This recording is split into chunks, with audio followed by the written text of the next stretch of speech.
banyak berhubungan dengan people, tetapi lebih kepada eksekusi dan istilah kata itu langsung down to earth gitu. Nah, kekagokan itulah yang saya alami dan saya akan ceritakan nanti. Oleh sebab itu saya butuh pegangan pada waktu itu. Nah, singkat kata karena saya cinta Indonesia, ini 17 Agustus dengan tema Indonesia Tangguh, Indonesia Tumbuh gitu ya, saya rasanya seiring dengan itu. Kalau saya pada waktu itu menyerah dengan kondisi, maka saya mungkin tidak akan tumbuh seperti ini. Jadi saya ngambil judul dari Ki Hajar Dewantara untuk Kepemimpinan Dunia dan dari Kearifan Nusantara menjadi Insight Dunia. Karena saya akhirnya menemukan ini Pak Yosep dan teman-teman, ternyata Dan Cable itu profesor Organization Development dari London Business School itu tahun 2018 melakukan research dan menyatakan, itu yang saya akan pakai, ternyata tren yang saat ini dengan milenial masuk dan Gen Z ada di antara kita, tidak bisa lagi kita itu bergaya-gaya seperti zaman kolonial dulu. Nah, kebetulan saya juga mengalami transformasi bisnis di tengah ada 3 presiden direktur United Tractors gitu. Dan disitulah saya banyak belajar bagaimana kita sebagai pemimpin ataupun kita sebagai member di dalam board. Nanti teman-teman boleh explore, saya tidak mau banyak teori, saya akan ceritakan sedikit, nanti dalam tanya jawab bisa explore. Nah, konteks bisa disini. Nah, kenapa pemimpin harus melayani? Itu pertanyaan yang pertanyaan nakal dari Mas Moko ya. Dan saya terus terang juga berpikir kenapa harus melayani? Karena ternyata kalau tidak melayani maka organisasi itu tidak akan pernah bergerak.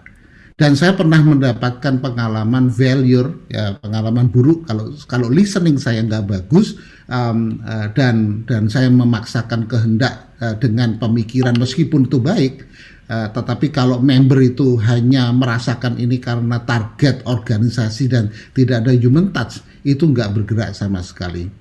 Mulai saya di Astra maupun saya di United Tractors, pada saat apalagi pada waktu kita transformasi, nggak usah susah-susah lah, bagaimana menerapkan matrix organization aja itu tidak gampang ternyata kalau kita tidak listening, dan kita sebagai leader yang menggawangi itu harus betul-betul down to earth dan bagaimana gawangin atau mendampingin teman-teman kita untuk melakukan perubahan. Nah, konteks yang agak tinggi saya lihat Indonesia tekan-tekan. Saya tidak membandingkan diri saya dengan presiden, tidak, tapi kita harus reflect dengan 76 tahun merdeka. Soekarno tipikalnya apa sih? Kalau Soekarno nggak ada Hatta, maka mungkin tidak akan ada Indonesia yang rapi dengan undang-undang dasarnya, koperasi dan lain sebagainya, soko guru ekonomi. Pemikiran itu sudah tahun 45 ada. Dan Pak Karno yang memiliki pemikiran meledak-ledak dirapikan dengan konsep Pak Hatta yang rapi secara administrasi. Jadi dan dua pemimpin ini betul-betul sebetulnya saya tidak bicara kontranya, saya bicara hal-hal yang memang positif yang kita bisa banyak belajar, adalah betul-betul beliau dari daerah ke daerah mendengarkan aspirasi. Dan kalau kita lihat Presiden Indonesia mostly itu adalah demikian. Terlepas memang ada ini itu, tapi kita nggak usah bahas mengenai pro cons. Pak Jokowi contohnya presiden yang sekarang, saya kagum beliau bukan karena masalah belusukannya, tapi saya menganggap beliau adalah pemimpin yang down to earth, pragmatis, melakukan keputusan dengan cepat dan yang dibutuhkan rakyat. Saya tidak kebayang kalau dengan pandemi COVID-19 ini beliau tidak memutuskan segera pembelian vaksin atau pengadaan vaksin, apapun jenis vaksinnya, terlepas kita dicibir, wah kok buatan Cina, kok Sinovac atau Sinopharm dan lain sebagainya, tapi Indonesia termasuk negara yang tanda petik relatif aman dengan suplai vaksin untuk herd immunity strateginya. Dan saya tidak bisa membayangkan kalau Pak Jokowi tidak decisive, cepat, terlepas siapa pembisik profesionalnya di sekitar beliau, tapi kalau beliau nggak ngambil keputusan dengan cepat, mungkin kita juga tidak merasakan tanda petik rasa meskipun kena PPKM level 4 ini satu bulan lebih, kita tidak akan merasakan seperti ini, bahkan mungkin worse daripada ini, teman-teman. Jadi dari Soekarno Hatta, Gus Dur, Pak SBY, Bu Megawati sampai dengan Pak Jokowi, saya pikir beliau itu memiliki karakter listening yang bukan karakter, sifat atau kebiasaan listening yang baik.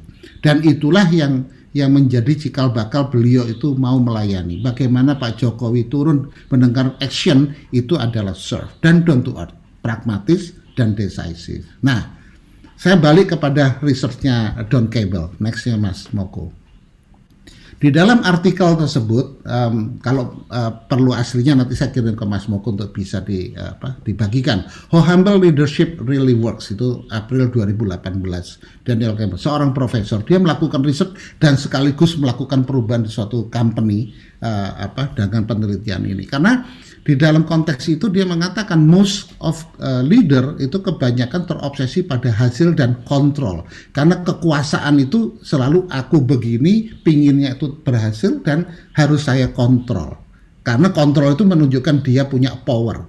Nah, ternyata hal ini dengan waktu dari waktu, entah itu dengan manajemen objektif dan itu zaman sekarang sudah tidak bisa lagi berfungsi dengan baik. Mungkin untuk organisasi seperti kalah dengan komando dan sebagainya, kalau militer ya sudah tidak bisa yang perintah adalah perintah. Tapi dalam organisasi private sector dan lain-lainnya rasanya menghargai opini dan kreativitas itu sudah harus menjadi yang paling utama. Oleh sebab itu ditemukan bahwa member itu kebanyakan dengan cara pemimpin yang selalu dengan kekuasaannya itu harus ada di atas dengan kontrol dan hasil, maka member itu akan merasa ada takut dipecat, takut gak capai target, bonusnya kurang, gaji dipotong, dan seluruhnya adalah pressure ini adalah emosi yang negatif di dalam organisasi yang bukan menghasilkan positif. Padahal emosi positif itu sangat penting bagi kita semua, termasuk kita dengan anak, bapak ibu dengan anak-anak, untuk beradaptasi dengan perubahan. Karena dalam suatu keluarga ya namanya orang tua suatu ketika akan masuk ke dalam kategori lama, anak-anaknya lah generasi pembaharuan. Jadi ini itu kenapa ikatan yang bonding yang paling kuat atau engagement itu bisa terjadi kalau antara yang senior dengan junior itu terdapat engagement hati atau rasa. Nextnya Mas, di dalam riset tersebut dia melakukan penelitian di sebuah perusahaan pengiriman makanan dan di tengah kondisi disruption yang banyak sekali dengan digital dan sebagainya, bos mengatakan pokoknya kurangin biaya, percepat lead time pengirimannya. Sekedar itu, tapi tidak merasakan orang-orang sudah puluhan tahun ternyata tidak perlu ilmu change management dan lain sebagainya lah. Ternyata mereka masih bukan tidak bisa move on. Ada semacam empati dalam organisasi tersebut yang membuat orang mungkin punya perception yang berbeda. Mungkin ilmu sekarang mengatakan harus ada change management, harus ini dan sebagainya. Tapi kalau nggak touch the heart, itu rasanya tidak akan pernah bergerak orang tersebut. Nanti saya ceritakan juga pengalaman yang lain. Lalu Cable mengusulkan perubahan yang mana kuncinya adalah membuat karyawan merasa ada, dihargai, kontribusi, semangat dan sebagainya. Sehingga salah satunya adalah mengubah pola pikir pimpinannya untuk melayani karyawan agar bersama-sama tumbuh dan menjadi teman. Menjadi buddy. Ternyata tidak gampang, teman-teman. Apalagi di kita lah yang namanya saya di atas dia di bawah, untuk bisa duduk sama rendah, berdiri sama tinggi. Kadang-kadang yang namanya kekuasaan membutakan. Nah, ini yang tidak boleh gitu ya. Nextnya. Dan dalam next Mas Moko. Dan di dalam riset tersebut akhirnya Daniel Cable mengajak PwC untuk melakukan perubahan dengan melakukan motivasi, coaching, counseling, mentoring dan sebagainya, yang ternyata dengan pendekatan hati itu berhasil. Nah, Ini terjadi juga pada waktu pengalaman saya bertransformasi bisnis yang sudah 4 kali di United Tractors Group. Pada saat susah, pada saat senang kita harus berubah, pada saat susah harus berubah. Itu tahun 2007, 2011, 2016 dan yang terakhir adalah tahun 2019 dengan digital transformation. Itu ada ritme karena kita terekspos dengan komoditi, itu ada ritme yang luar biasa yang akhirnya pada saat kondisi company susah atau senang itu 2011 UT itu dalam kondisi bagus, komoditi price-nya bagus, susah 2007 dan 2016 karena komoditi price rendah. Itu ternyata pengalaman saya untuk merubah itu nggak ada cara lain, duduk bersama, ngobrol enak, minum kopi bareng, makan telur rebus gitu. Telur rebus ke telur rebus, duduk bareng ngomongin company ini enaknya diapakan. Rather than kita duduk di ruang meeting, kita memberikan instruksi yang terlalu sophisticated, yang mungkin sebagian orang akan appreciate dengan strategi yang sophisticated, tetapi mereka akan lack of how implementasinya menjadi lebih efektif dan efisien di lapangan, karena yang dihadapi adalah member-member yang mungkin dengan edukasi ataupun understanding yang berbeda-beda satu dengan lainnya. Apalagi United Tractors itu tersebar dari Aceh sampai dengan Papua, dan rentang jalur koordinasi komunikasi nggak bisa zaman sekarang dipaksa online. Dulu telepon pun kadang-kadang masih tertunda-tunda, jaringan dan lain sebagainya, apalagi yang operation di tengah site. Jadi saya juga merasakan bahwa apa yang ditemukan di dalam riset ini, saya temukan, saya mengalami failure pada saat memaksakan suatu organisasi under saya. Ingat teman-teman, saya catat ini, tolong dicatat. Under saya berarti saya punya kontrol penuh ya. Memaksakan bentuk organisasi tertentu, readiness saya sudah bangun, tetapi karena kecepatan saya kurang touch orang-orang atau touch the hati atau heart daripada teman-teman semua, apa yang terjadi? Terjadinya adalah hambatan, bukan reluctant, tetapi ada kelembaman energi untuk bergerak itu tidak bisa sama kecepatannya. Dan bahkan dengan, saya kasih contoh penerapan matriks organisasi saja. Dulu ada dia punya direct langsung 5 orang member, dengan matriks maka tidak ada dedicated member. Itu ada yang nangis-nangis masuk ke ruangan saya. Padahal gaji tidak dipotong, bonus tidak dipotong, hanya karena dia tidak mendapatkan permanen member atau appointed member yang dedicated untuk dia. Padahal sudah dijelaskan berkali-kali. Salahnya salah siapa? Tetap salah saya. Sehingga saya harus turun sampai dengan level yang paling bawah untuk menjadi coach, untuk menjadi partner, untuk menjadi buddy bagi dia. Gitu. Ya istilah kata menyediakan bahu untuk menangis gitulah kurang lebih ya. Tetapi bukan dalam konteks yang berlebihan, ini lebih kepada konteks profesional. Arti kata saya harus listen apa yang terjadi, karena ternyata banyak hal di balik itu karyawan juga punya psychological problem dan lain sebagainya, yang mungkin aktualisasi diri di kantornya itu demikian sangat berharganya sehingga begitu terusik akan merusak tatanan yang lain, sehingga kita harus memahami mereka, nggak ada cara. Nah semenjak dulu, nextnya Mas Moko, sekarang bagaimana kalau gitu caranya? Saya kasih tipsnya, ini yang saya gunakan sejak dulu. Terlepas banyak teori-teori kepemimpinan yang sekarang, sederhana sebetulnya. Next. Kalau kita menggunakan gaya kita leadershipnya very strong, dan saya adalah yang utama anak buah, pokoknya ngikut saja. Ya itu oke kalau anak buahnya itu memang gapnya terlalu jauh dan ilmunya itu memang jauh. Tetapi zaman sekarang rekan-rekan, kita itu hanya keuntungannya lahir lebih dulu. Anak-anak yang sekarang tuh jauh lebih pintar. Karena apa? Di zaman saya sekolah nggak ada namanya Google, nggak ada Yahoo dan lain sebagainya. Zaman sekarang kecepatan informasi dan demikian banyak informasi itu bisa diabsorb dengan cepat oleh anak-anak muda. Dan kita tidak bisa lagi memimpin dengan gaya pokoknya kamu ikut saya. Enggak. Aspirasi mereka adalah menjadi kunci bagaimana kita supaya kita bisa menjadi tim. Karena kalau kita menggunakan gaya strongly leadership seperti itu, maka yang terjadi adalah terjadi gap dan organisasi akan terkorbankan.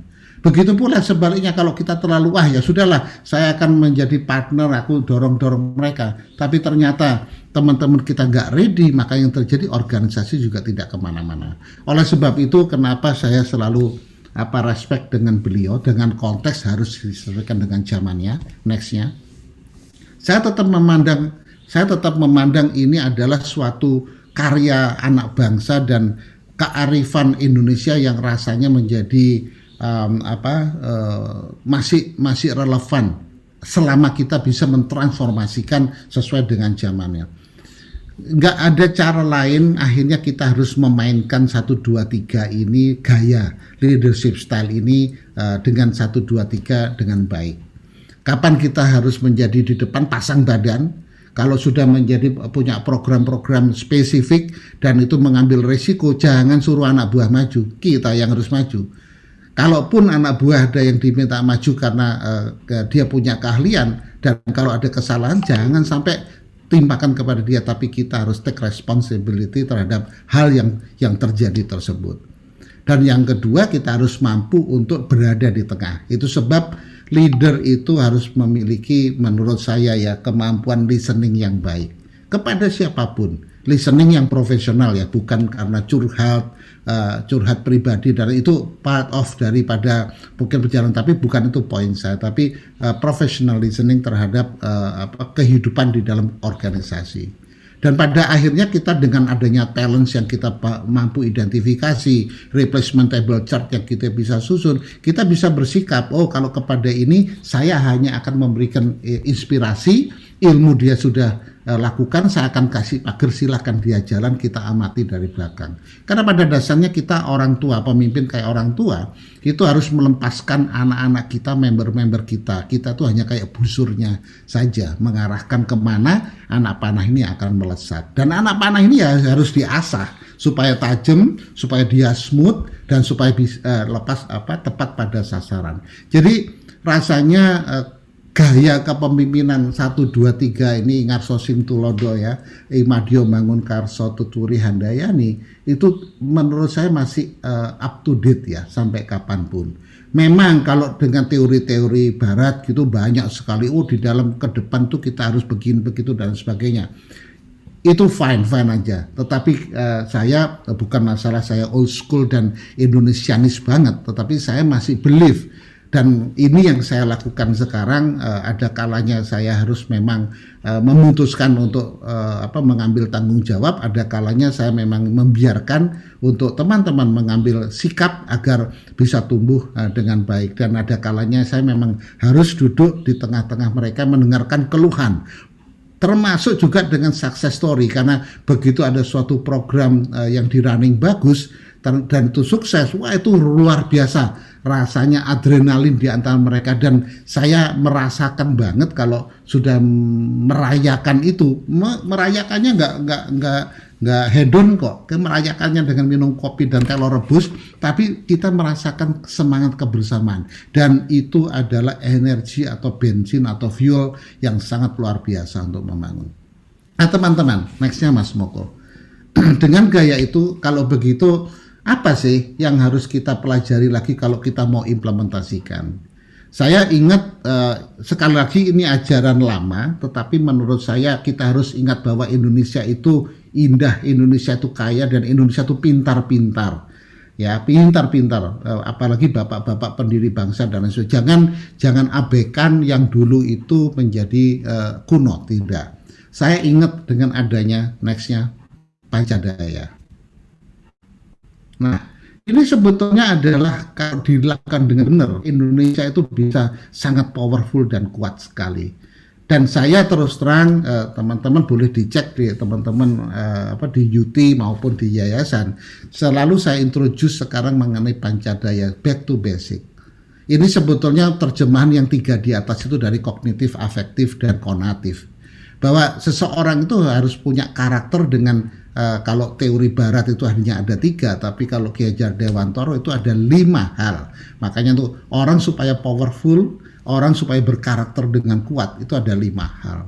Yang pertama adalah kita tidak boleh berhenti memperluas pengetahuan kita. Sampai kapanpun, saya lihat Pak Joseph Batono sampai sekarang pun masih suka nulis buku, masih suka baca buku dan sebagainya. Saya salut sama beliau dan juga pemimpin-pemimpin kita yang lain. Bahkan contohnya Pak Emil Salim yang usianya sudah 83 lebih, itu juga beliau masih seperti itu dan masih jernih pemikirannya karena diasah terus.